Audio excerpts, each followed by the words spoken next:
Taylor Shuck, a Nashville-based artist, hails from Louisville, Kentucky.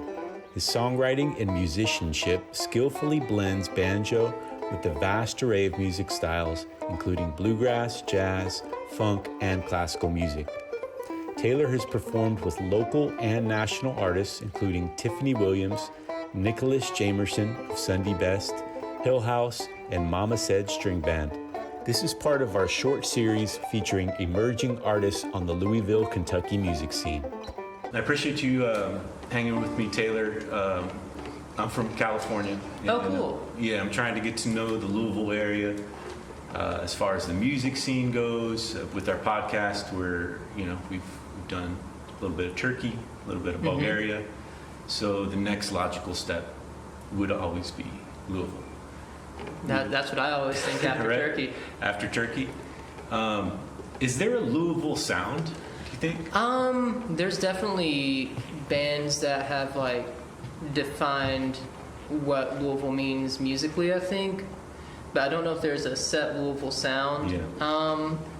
There's just so much that happens that's been coming out of Louisville for years and decades, really. There's just so many different varieties. We had Steve Ferguson. My Morning Jacket obviously is a big one that everyone associates with that, but also Bonnie Prince Billy lives here right now, and Aaron Bebelhauser is one of the heavy hitter songwriters for bluegrass music right now. So there's just there's not one standard thing. So bluegrass is still really strong in the area? It's pretty strong, yeah. There's a lot of people in Louisville who have been in the bluegrass industry for a long time. All of the people who are in Relic, which is Dave Howard, Chuck Sharp, Aaron and Adam Bebelhauser, and Tavis Conley, they've all been in the Louisville scene for a long time and been doing things outside of that band with bluegrass. There's also, there's people who are touring with Vince Gill who did a lot of bluegrass, the Dillards. We have people who are in Bill Monroe's band from here. It's just kind of all over the place. What attracted you to bluegrass? I wasn't attracted to bluegrass at first. I was 10 years old, and my dad wanted to learn banjo, and thought a good way to get banjo lessons is to make it a father-son bonding activity. So my mom would say, yeah, that's okay. And then I just ended up being good at it. Nice. So was banjo your first instrument? Yeah. Oh, okay. Banjo's my first instrument. And then later you transitioned into doing guitar? Yeah, at the time, banjo wasn't really done. There wasn't really very many bluegrass programs in universities when I started wanting to go to college.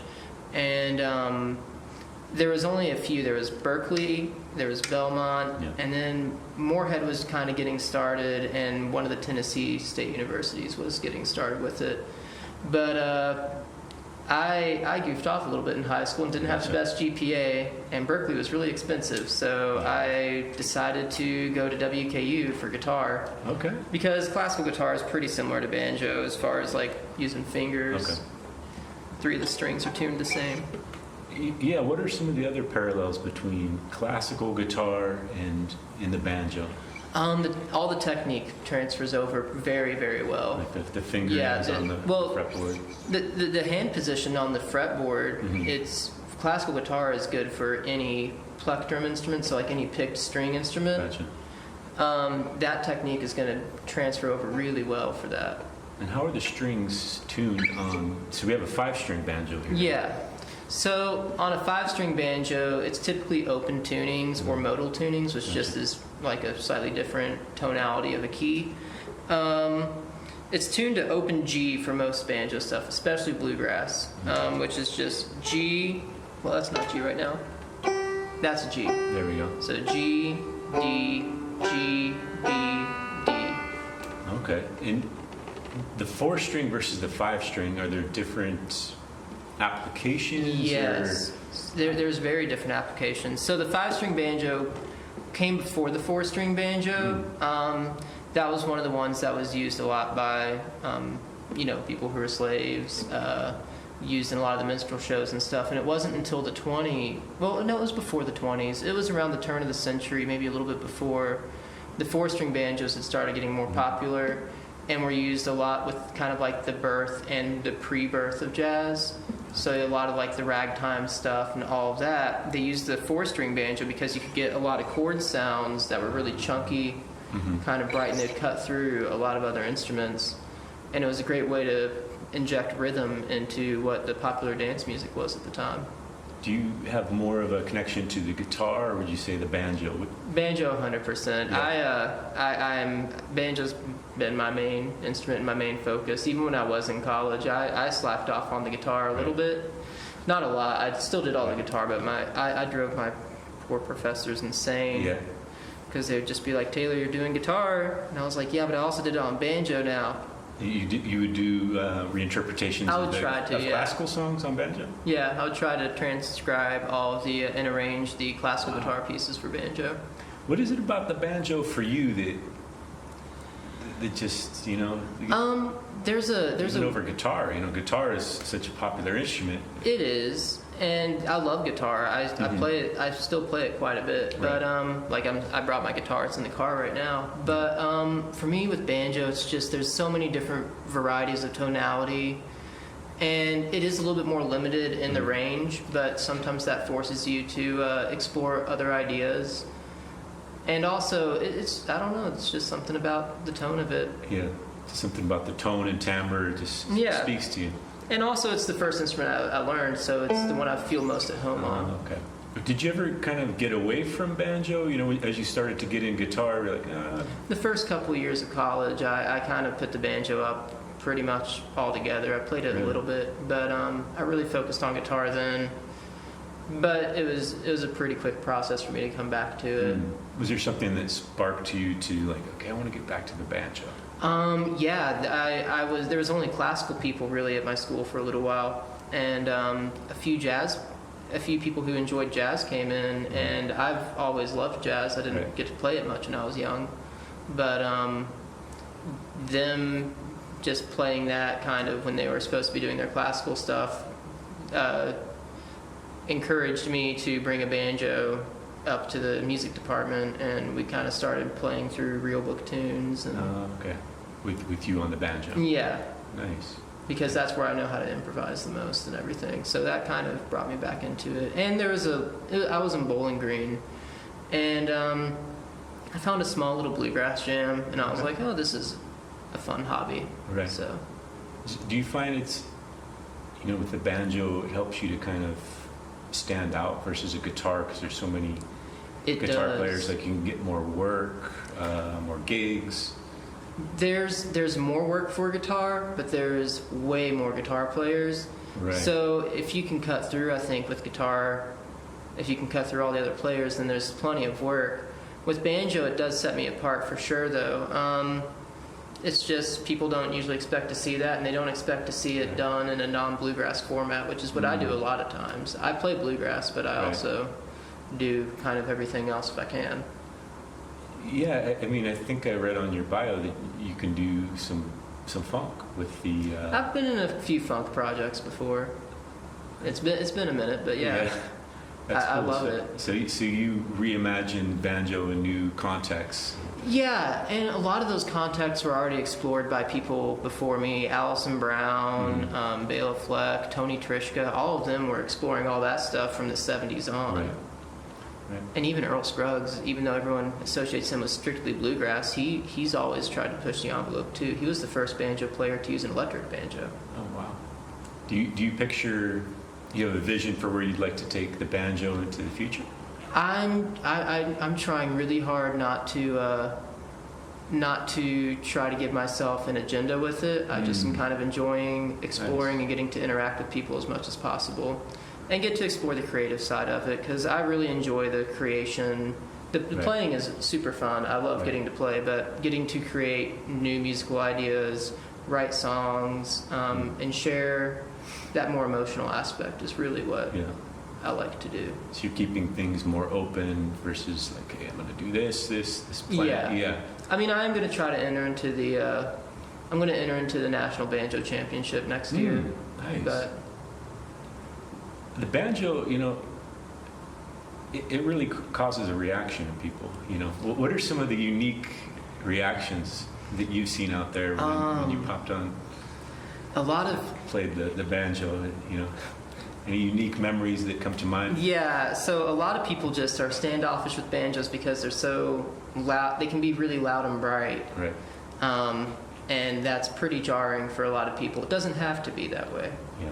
But that can be really jarring. And also, I highly respect all sound engineers. I love all sound engineers. But a lot of sound engineers are really scared of banjos. Really? I didn't know Yeah, that. because it has this big reflective head. Yeah.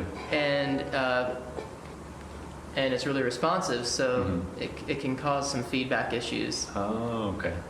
What's the preferred way to record a banjo that you get the best tone? I like having a couple different microphones on it. I like Yeah. always using a good condenser mic or a good ribbon mic, and usually like a detail mic. And honestly, Anne back there is the best person to Nice. ask for that kind of stuff. She has a great ear. Props to Ann. So do you bring in your own mics? You know, No. Sometimes vocalists, they have their own. I you know. have microphones, but I use those for remote work mostly. So if Gotcha. I'm recording out of my basement, Yeah. it's not a glamorous home studio. It's a basement Gotcha. for me. Yeah. Just get you through the Yeah. like sketches and things like that. No, just like if someone needs a banjo part and it is cheaper to do it out of my basement than okay, to gotcha. pay for studio time sometimes if it's just Yeah. one track Right. or if it's just for like a demo. What kind of projects are you working on? As far as, are you in a couple bands? Yeah, I'm in a few different things right now. So the main project that I've been in for the last year has been Mama Said String Band, which is a Louisville-based string band. It's not really, it's bluegrass-ish, but it's not really strictly bluegrass. And I've been in all sorts of different things. I played with Nicholas Jamerson, who is in Sundy Best. And I did a couple jazz gigs here and there, and I'm still trying to get into more of those. I had an original group before the pandemic called Hillhouse, and we all did a lot of really progressive kind of highly orchestrated stuff. Right now I'm getting ready this week to do an opera. Oh, wow. I've never heard of the banjo in the opera setting. Yeah, it's really interesting. It was written in the 20s, so Wow. they have a banjo part that's supposed to be on the 4-string banjo. As far as Louisville goes, do you find this is a good city that's, you know, it seems like it's a good city to get work out of or connect with different musicians and communities for Yeah. live musicians, you know? I think it's yourself. I think it's a great city for getting to meet other musicians and for getting to build projects out of. There's a lot of collaboration. There can always be more collaboration between the Right. different like genres, and people have been actively working towards that. There was a series maybe a few years ago that just put random musicians together from different music scenes in Yeah. Louisville. So like Steve Cooley, who's a banjo player, awesome banjo player, taught at Bela Flex Banjo Camp and all sorts of stuff. They put him with, I think it was a rapper Nice. and like some other person, and they just had to like write a song and record it. It was a super fun project. I loved listening to all of them. So there's a lot of opportunity for collaboration in this town. I think growing up in it, you know, you always want to get to know other scenes a little bit. How would you recommend someone who moved to Louisville get involved in the scene?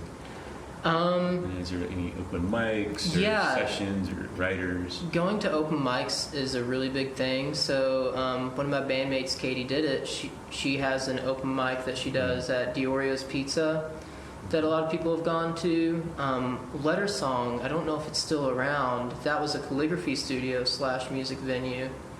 And they had some open mics, and just finding those places where new performers are welcome to kind of spread their wings Right.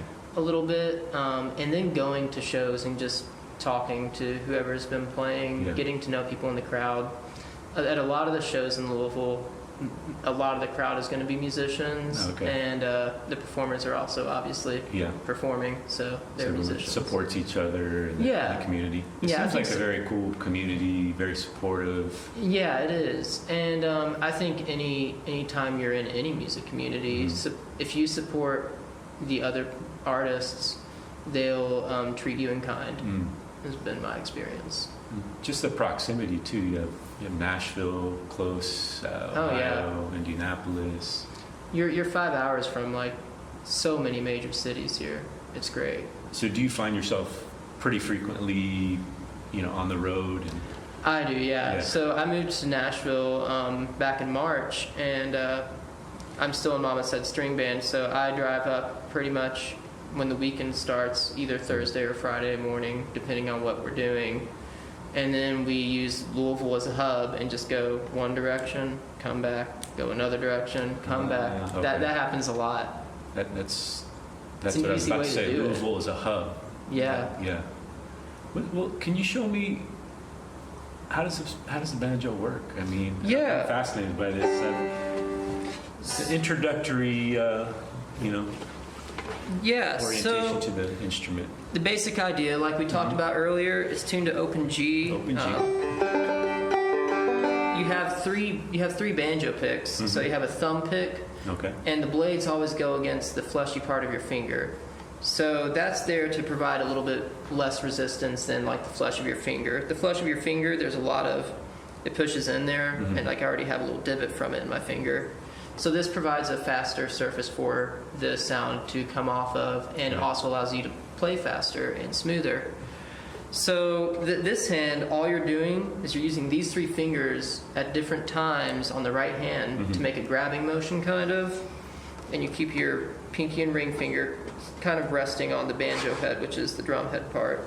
Are the fingers assigned numbers, kind of like the guitar? Just thumb, index, and middle. Okay. And you just do them in a different order. There's these things called rolls, which are finger patterns. Okay.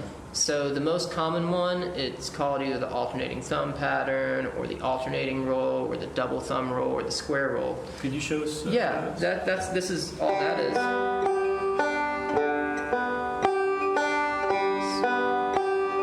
Thumb, index, thumb, middle. So that's all that is. Okay. And when you start speeding it up, though,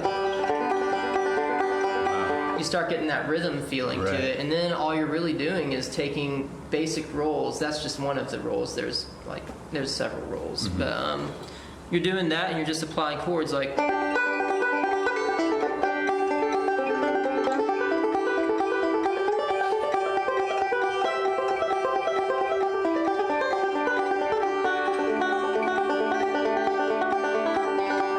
So that's all just based off of using that one roll. That's the one roll. What's that roll called again? It has like 5 names. 5 names, It's okay. most people call it the square roll or the alternating thumb pattern. So that's the most basic. What's another roll that you really get a kick out of? I use the forward roll a lot, which is just thumb, index, and middle. Okay. It's just used for a lot of things. I've stopped thinking as much personally about rolls because I Right. do so many different genres a lot of times, and trying to restrict myself that way. But I've also been playing for 17 years, so it doesn't make as much sense for me to think about that anymore. But that's the real crux of what you're doing, is you're doing some banjo rolls, and you can change the rolls. You don't have to use just one. And you're doing chords. So changing the chord shape. Yeah. Exactly. And that's most of what it's all based off of. How do you recommend someone to get that speed going with the roll? They start slow and build up? Or Yes. What would you tell a new banjo player? I taught at the Louisville Folk School for, oh gosh, how many years? 4 years. And maybe it was 5. 4 or 5 years. And the way I've always helped my beginner students with that is I start really slow, and then we work on just getting the fundamentals down slow for a couple weeks with that, and then we start working on speeding it up. So when I start doing the speed up thing, what I always do is I start really slow and just keep going until people fall off. So it'll sound like this.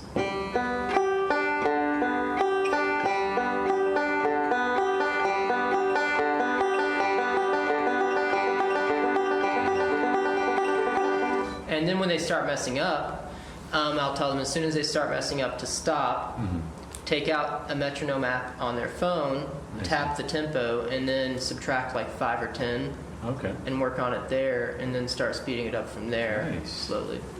Yeah, that technique could apply to guitar and any other instrument just as well. It's something that is done a lot. Being able to play slow first is best, though. And at a certain point, you kind of have to process the sound a little bit differently. Right. So if you're thinking really slow, you can think about each individual string, right? But if you're going, you don't have time to think about each individual string that you're doing. You're focusing more on the general feeling of it and just the general flow of it. So you're thinking, I'm not thinking in terms of like thumb, index, thumb, middle. I'm thinking thumb, thumb, thumb. You're chunking the information together. It's, I imagine, second nature at that point. Yeah. It's involuntary. Well, and that's the whole goal, right? Is to develop the muscle memory that you can do that. Yeah. It's amazing. What you've done with the banjo, and I'm totally grateful for you sharing a little bit about the Louisville scene and your experience with it. What are some of the next steps for you in closing? Well, I'm trying to. I'm getting ready to start a crowdfunding campaign to do a solo album. Okay. I'm still doing some Mama Said stuff. I think we're planning on also recording an album down the road again. The solo album stuff, I'm really wanting to explore more of my songwriting. And also still do the banjo stuff. Right. And I just want to use that as a way to, like I was talking earlier, get to interact in different ways with different musicians and just explore some different ideas. I'm a very, I like to be a very sentimental player when I can and be very, I just like to explore kind of that more soft side of things. Okay. So a lot of my writing has been going in that direction, and yeah. Do you write on the banjo or the guitar? Both. I'll write on any instrument. I've written songs on bass and piano. I mean, most of them have lyrics, and I mostly end up playing them on banjo after they're written. But it just depends on what I have around me. Nice. It's part of your approach to kind of keep things open. As you yeah, and that's always the goal for me. I don't ever want to force anything. I want to try to be as genuine as I possibly can. Nice. Thank you.